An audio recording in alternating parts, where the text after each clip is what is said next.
xibaar yu wér te wóor ca tàng ba abonnez-vous pour ngeen di mën di jot suñuy vidéo. daal leen ak jàmm seen bi di Buzz 221 HD kii di Omar Youm di ancien ministre conseiller ci régime président Macky Sall yëkkati na ay kàddu daal di jaajëfal bu baax kii di général Moussa Fall jëmale ko ci taxawaayam ci événement politique yi daan am ci réewu Sénégal si li ni mel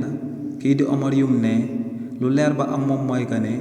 bu nekkul woon ak kii di général Moussa Fall kon ci événement politique yi daan am ci réewu Sénégal te mu tàmbale woon ci mars 2021 daal di jeexee ci juin 2023 kon ne république bi si la namoon a daal di jaar daal di nërmeelu waaye nag ne kii di général Moussa Fall ak gendarmerie nationale ak police nationale ñoom ñoo amaloon akub taxawaay bu am solo ci daal di aar institution yi waaye tamit si daal di aar askanu réewu Sénégal kàddu yooyee kii di Omar Youm daal di yëkkati nag ku ko daal di dégg da ngay daal di fokk ne askanu réewu Sénégal ñoom ñoo jëloon initiative di daan songu république gu réewu Sénégal ginnaaw ba fu président Macky Sall nekkee woon ci bopp réew mi te kàddu yooyee dara xaajul ba ciy dëppoog lu am ndax en réalité waa régime président Macky Sall ñoom ñoo sooke woon événement mars 2021 yi daal di koy jaarale ci aku complot boo xam ne xale bu juddu démb sax boo ko nettalee mu daal di lay wax que ne lii aku complot politique la si li ni mel nag la Sénégal yi fippoo woon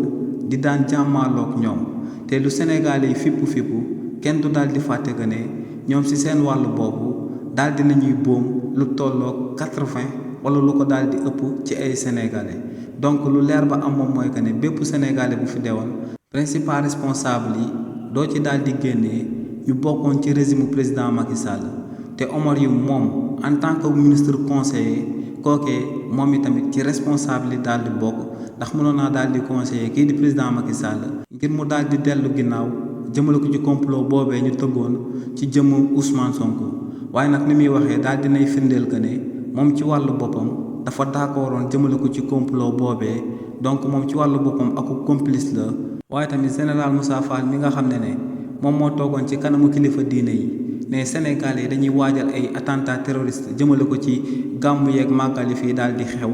kookee kenn demul mu daal di des lu leer ba am moom mooy que ne Omar Youm général Moussa Fall président Macky Sall Antoine Félix Diome ak képp ku bokkoon ci régime président Macky Sall nga ndam responsabilité nga daal di am jëmale ko si ñiñ daan boom ci askan wi ginnaaw ba président Macky Sall nekkoon ci bopp réew mi. xibaar yu wér te wóor ca tàng ba abonnez-vous pour ngeen di mën di jot suñuy vidéo.